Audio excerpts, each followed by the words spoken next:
Este mes y parte del mes pasado hemos estado hablando con respecto a los milagros del Señor.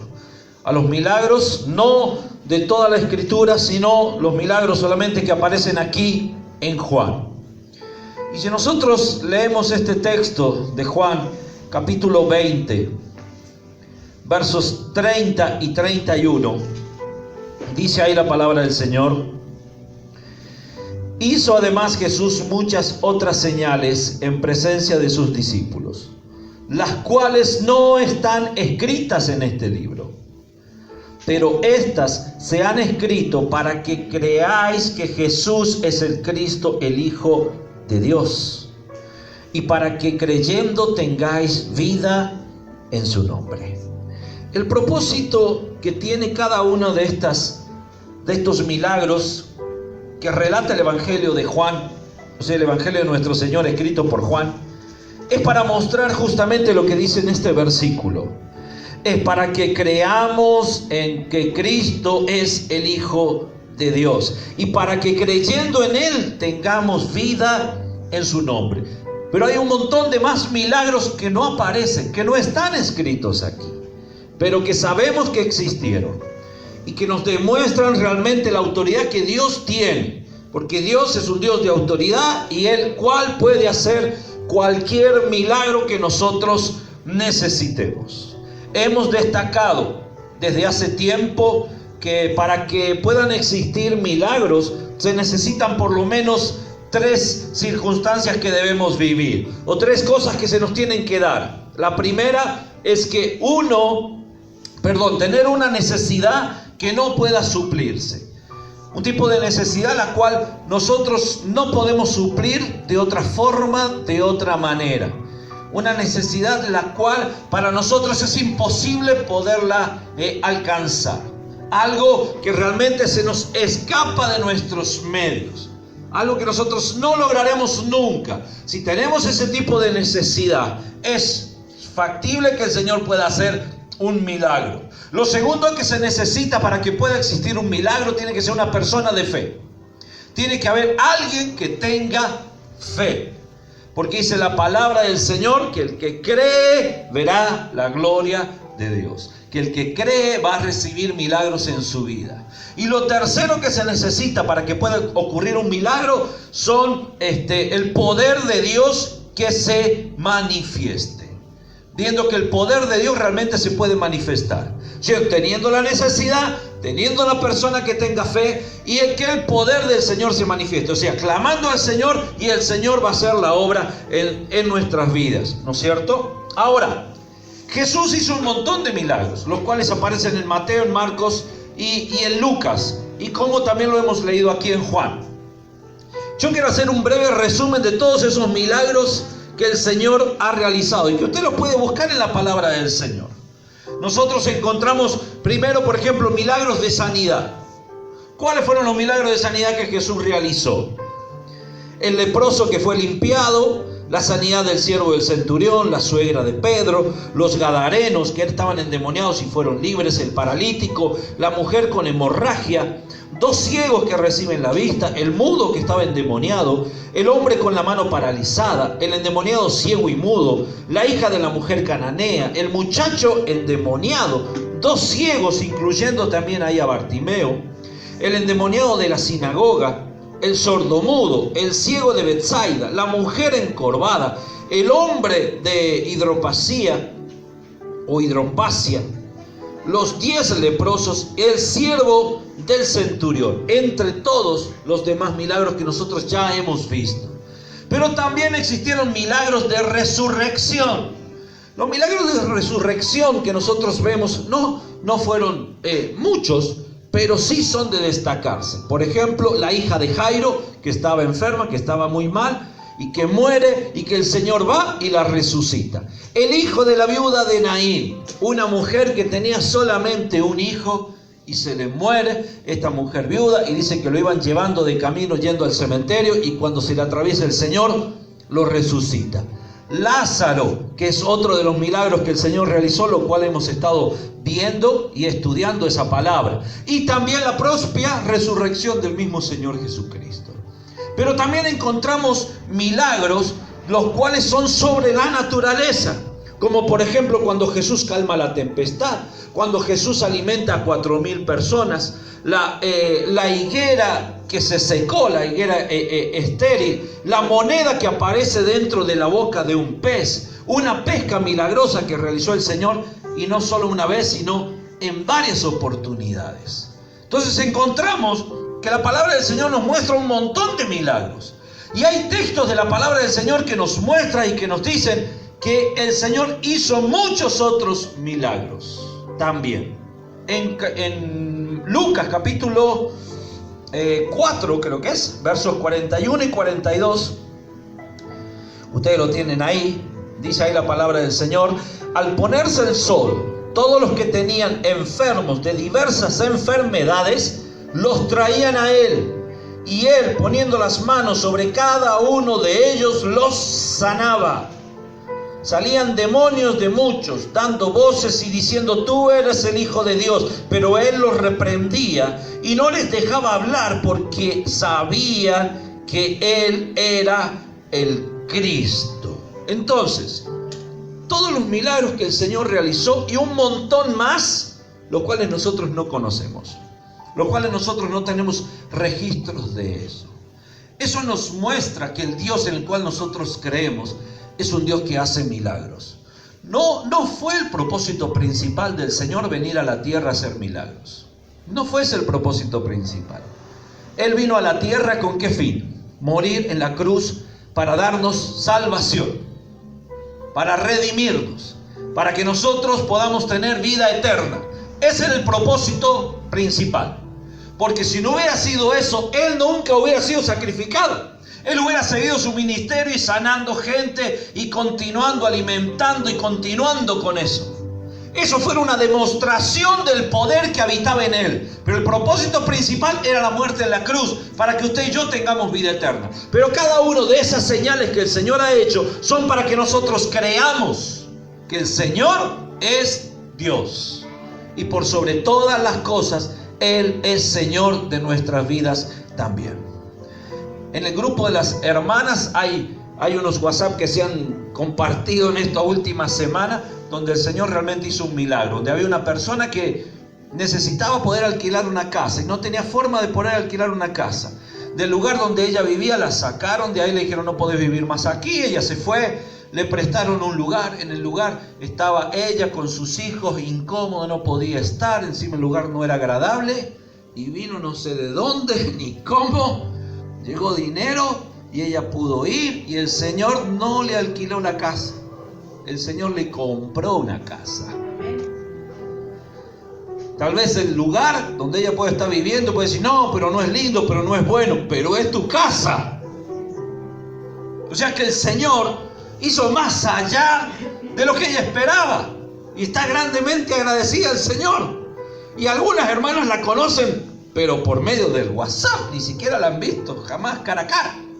Y el Señor hace la obra e hizo la obra sobre esa persona. Y gracias al Señor por eso, porque vemos cómo el Señor se sigue moviendo en este tiempo como se movió antes. Amén.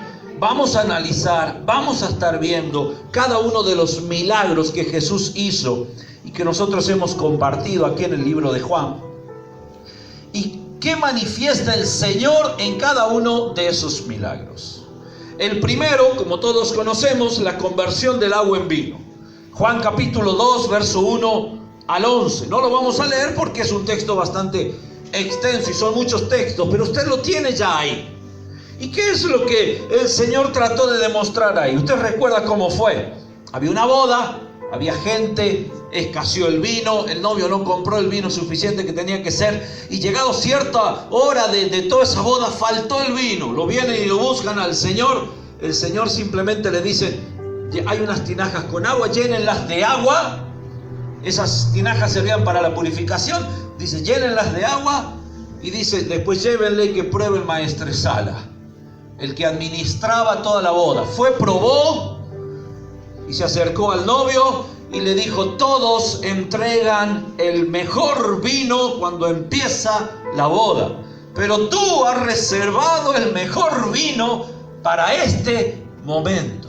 ¿Por qué? Porque el mejor vino no fue el que compró el novio. El mejor vino no se compra con dinero. El mejor vino, lo mejor para nuestra vida, viene de parte del Señor. Entonces, ¿qué nos muestra este milagro? Que a través de la conversión del agua en vino, el Señor manifiesta su poder sobre la calidad. Nuestro Dios es un Dios de calidad. ¿Me entiende? No es un Dios mediocre que te va a dar un medio vino o algo malo. No, lo que de Él viene lo mejor para cada uno de sus hijos. El segundo milagro que el Señor realizó y que nosotros encontramos aquí es la curación del hijo de un oficial. Juan capítulo 4 versos 46 al 54. Un hombre el cual estaba lejos de su casa, pero que él sabía que Jesús podía llegar a hacer un milagro. Entonces, como tenía a su hijo enfermo, él va hasta Jesús y le dice: Señor, ven a mi casa, haz el milagro sobre mi hijo. O sea, aunque sea, di la palabra para que mi hijo sea sanado. Y dice que el Señor le dijo: ve, tu hijo está sano, tu hijo vive, tu hijo está bien. Dice que el oficial se fue, llega hasta su casa y se encuentra con que su hijo estaba sano, completamente sano. Entonces preguntó y dice que en el mismo momento donde Jesús dijo esa palabra, ese hijo fue sano. Nosotros encontramos en este milagro que el Señor manifiesta su poder sobre la distancia. No importa a cuánta distancia uno puede estar de la persona que está enferma. Lo importante es que tú puedas orar y creer en el Señor y decir una palabra de fe. Y esa persona va a ser sana. Estas hermanas guerreras que están ahí, le vamos a poner otro ejemplo más. Mi esposa me compartía que estaban orando por una gente que está en Estados Unidos, que estaban enfermos, y nos llegaron noticias de que el Señor los sanó, los levantó. Y de aquí a Estados Unidos no sé cuántos kilómetros habrá, pero me parece que hay muchos kilómetros.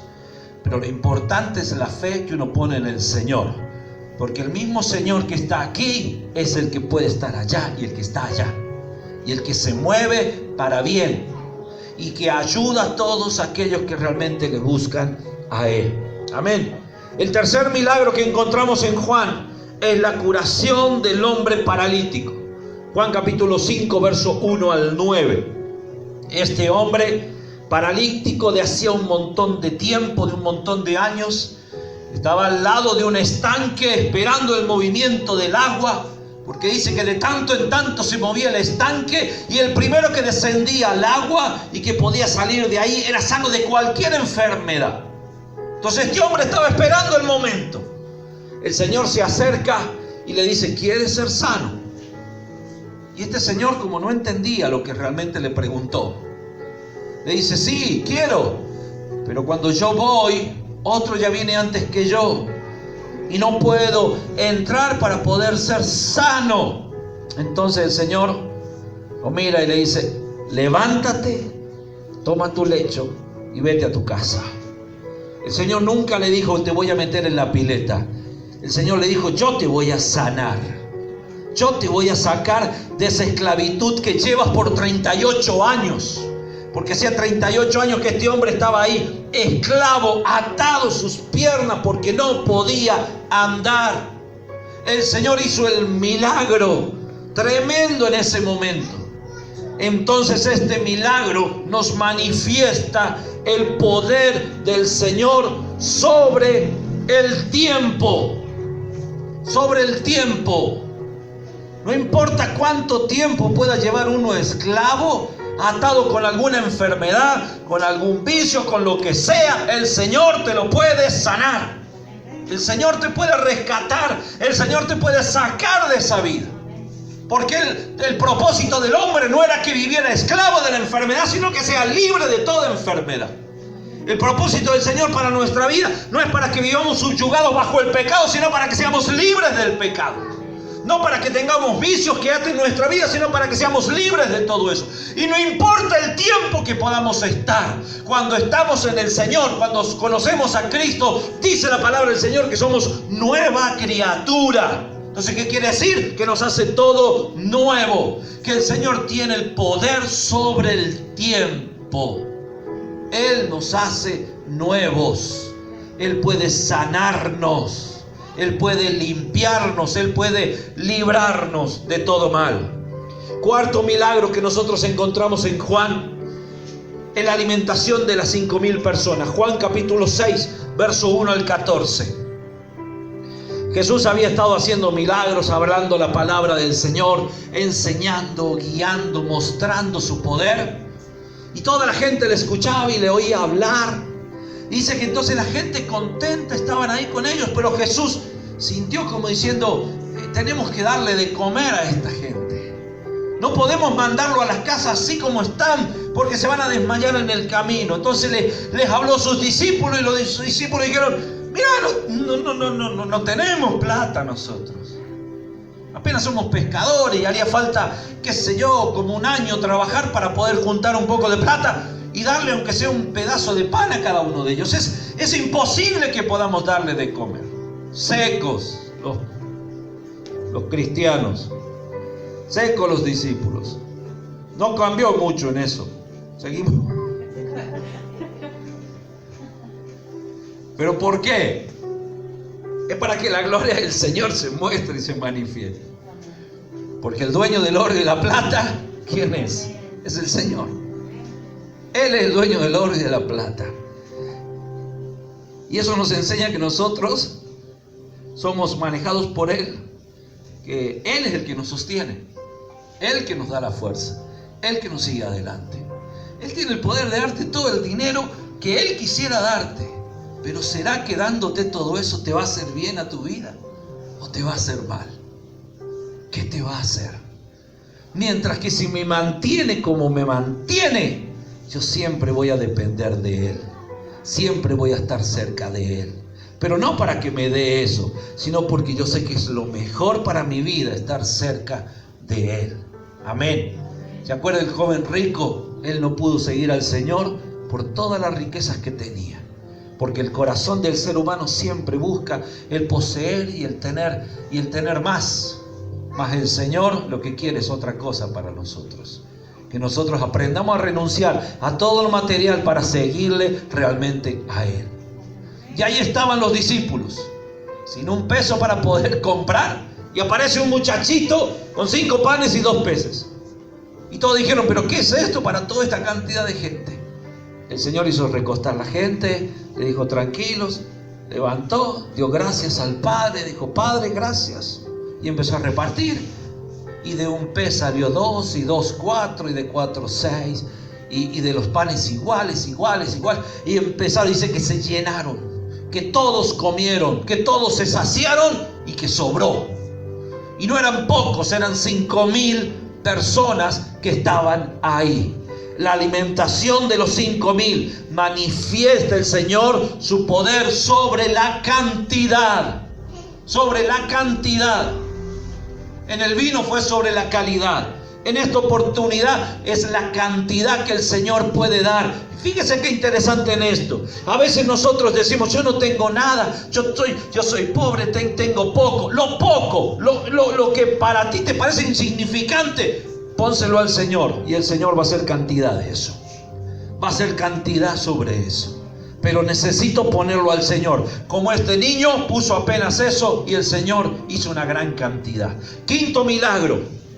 Caminando Jesús sobre el mar. Juan capítulo 6 versos 16 al 24. Jesús despide a la gente en la cual había hecho el milagro de la multiplicación de los panes y de los peces. Le dice a sus discípulos, vayan mar adentro que yo ya los alcanzo. Y en medio de la noche, cuando los discípulos estaban en medio de la mar y que había una tempestad, dice que Jesús se les acerca caminando. Los discípulos, hombres experimentados en el mar, tuvieron miedo a la tormenta y pensaron que el que venía ahí era un fantasma. ¿Por qué? porque empezaron a ver la tormenta antes que mirar a la presencia del Señor. Cuando nosotros en nuestra vida comenzamos a mirar la tormenta, comenzamos a mirar las luchas, comenzamos a mirar las pruebas, comenzamos a mirar las dificultades y quitamos la mirada puesta en el Señor, comenzamos a perecer en nuestra vida. Comenzamos a tener miedo. El miedo comienza a ganarnos. Nunca podemos dejar de mirar al Señor. Mas el Señor le dice: yo soy. Se acercó a la barca. Cuando entró en la barca se calmó la tempestad y enseguida llegaron a un puerto seguro. ¿Qué nos muestra esto? Que Jesús, caminando sobre el mar, manifiesta su poder sobre la naturaleza. Hermanos, nadie puede caminar sobre las aguas. Solamente Jesús. Él sí lo puede hacer. Él ha hecho leyes las cuales nosotros no podemos romper porque no podemos caminar sobre las aguas. Pero Él, que es Dios, manifiesta su poder, como diciendo: Él es superior a la naturaleza. Entonces, si hay algo que está mal, clama a Él, porque Él te va a responder. Sexto lugar, la curación del ciego de nacimiento. Juan capítulo 9, versos 1 al 12. Un ciego, el cual llevaba de nacimiento un montón de años desde que había nacido. ¿Se acuerdan ustedes de ese pasaje? Los discípulos discutiendo ahí con Jesús: ¿quién pecó? ¿Pecó este? ¿Pecaron sus padres? Porque nació ciego. Entonces, uno que estaba ciego es porque había algún pecado ahí escondido, oculto. El Señor, ¿qué les dice? Esto es para que la gloria del Señor se manifieste. Esto no es por el pecado. ¿Y qué hizo? Fue, lo untó, ¿no es cierto? Este es el que lo untó con barro, creo que era, ¿no es cierto? Y le manda que se lave. Cuando vuelve, se limpia, se dio limpio y comenzó a ver. Y comenzó a glorificar el nombre del Señor y a seguirle al Señor. ¿Qué entendemos? Que aquí el Señor manifiesta su poder sobre la oscuridad. Oscuridad veía ese joven. No podía ver. Todo era negro para él. Mas cuando se encontró con el Señor, este joven venció la oscuridad. Porque cuando nos encontramos con el Señor, vencemos la oscuridad, vencemos el pecado, vencemos la maldad. ¿Por qué? Porque Él nos ayuda a poder vencer. Él abre nuestros ojos espirituales para que realmente podamos ver. Y en séptimo lugar, la resurrección de Lázaro. Juan capítulo 11, versos 1 hasta el 46. Ustedes saben cómo fue esto. Jesús se para frente a la piedra, le dice: muevan la piedra. Corrieron la piedra, lo llamó a Lázaro y le dice: Lázaro, ven fuera. Lázaro salió, lo desataron y lo dejaron ir. Y nosotros encontramos aquí que el Señor manifiesta su poder sobre la muerte. El Señor tiene todo el poder sobre la muerte. Y dice que el que cree en Él tiene vida eterna. Que el que cree en Él no morirá eternamente. Nuestros cuerpos van a morir. Este cuerpo algún día dejará de respirar, dejará de sentir, dejará de pensar, pero el alma vivirá por siempre, y no va a morir, sino que vamos a estar en la presencia de nuestro Salvador. El Señor tiene poder, el cual se manifiesta en calidad, se manifiesta a la distancia, se manifiesta en medio del tiempo, en la cantidad. Él se manifiesta por sobre la naturaleza, por sobre la oscuridad, por sobre la muerte, porque Él tiene todo poder. Todo es posible para Dios. Solo necesitamos creer y el milagro va a suceder, porque solo Él tiene poder para hacer todo milagro. 4 textos que nos manifiestan que Él puede hacer todas las cosas. Jeremías capítulo 32 verso 27 dice: he aquí yo soy Jehová, Dios de toda carne. ¿Habrá algo que sea difícil para mí? Eso te dice el Señor en esta tarde. Él es dueño de toda carne. ¿Hay algo que sea difícil para Él? Para nosotros son difíciles un montón de cosas. Hay un montón de cosas que nosotros no las podemos hacer. Hay un montón de cosas que para nosotros es imposible. Pero tenemos al Dios soberano, al Rey de reyes y Señor de señores, al Dios que todo lo puede, para hacer todas las cosas en nuestra vida, para hacer todo lo que realmente nosotros necesitamos. Pero necesitamos creer en Él. Lucas 1, verso 37 dice, porque nada hay imposible para Dios. Marcos 9, 23 dice, Jesús le dijo, si puedes creer, al que cree, todo le es posible. Y Marcos capítulo 10, verso 27 dice, entonces Jesús mirándolos dijo, para los hombres es imposible, mas para Dios no, porque todas las cosas son posibles para Dios. Todas las cosas son posibles para Dios.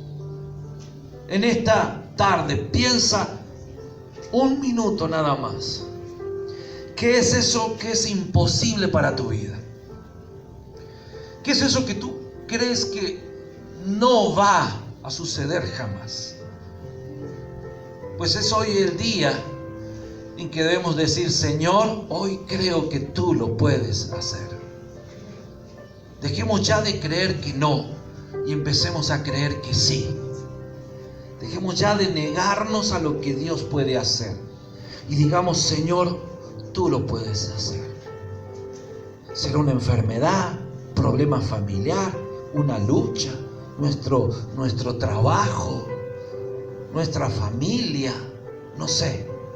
Cada uno tiene sus propias luchas y problemas, pero el Señor te las conoce a todas. Y lo que para ti hoy es imposible, para el Señor no, porque el Señor todo lo puede. Amén. Incline su cabeza y oramos al Señor. Padre, bendecimos tu nombre. Te honramos, te damos gloria y gracias. Señor, creemos en este Dios que todo lo puede. Hoy creemos en este Dios, el cual puede hacer todas las cosas. Es el mismo Dios que siempre hemos creído. Pero a veces por las adversidades y las luchas, y porque no te hemos seguido, hemos caído y tal vez hemos fracasado en nuestra fe. Pero hoy renovamos, Señor, ese creer en ti. Hoy renovamos ese sentir. Y hoy ponemos nuevamente nuestra fe en ti, Señor. Y creemos que tú lo puedes hacer. Que tú nos puedes sanar, tú nos puedes libertar, tú nos fortaleces, tú nos ayudas, tú nos sacas adelante. Tú haces todas las cosas por nosotros. Porque para ti nada es imposible. Tu palabra nos muestra que tú tienes poder por sobre todas las cosas. Tu palabra nos manifiesta que tu poder, Señor, no tiene límites. Pero nosotros, siendo limitados, fracasamos. Pero hoy ponemos nuestra fe en ti. Dejamos de creer en nuestras fuerzas. Dejamos de creer en nuestras limitaciones. Dejamos de creer en nuestros propios pensamientos. Y ponemos nuestros pensamientos en ti. Y creemos que eres tú el que hace todo, Señor. Porque tú eres nuestro Rey, nuestro Señor, nuestro Salvador. Ponemos toda nuestra carga sobre ti. Dejamos nuestra carga en ti, Señor. Dejamos nuestras cargas en ti, Señor. Gracias, Señor, porque tú te las llevas en este momento. Gracias, Señor, porque lo que era imposible para nosotros, tú hoy lo haces posible. Está hecho, Señor. Está hecho. Gracias, Señor. Gracias. En el nombre de Jesús. Amén.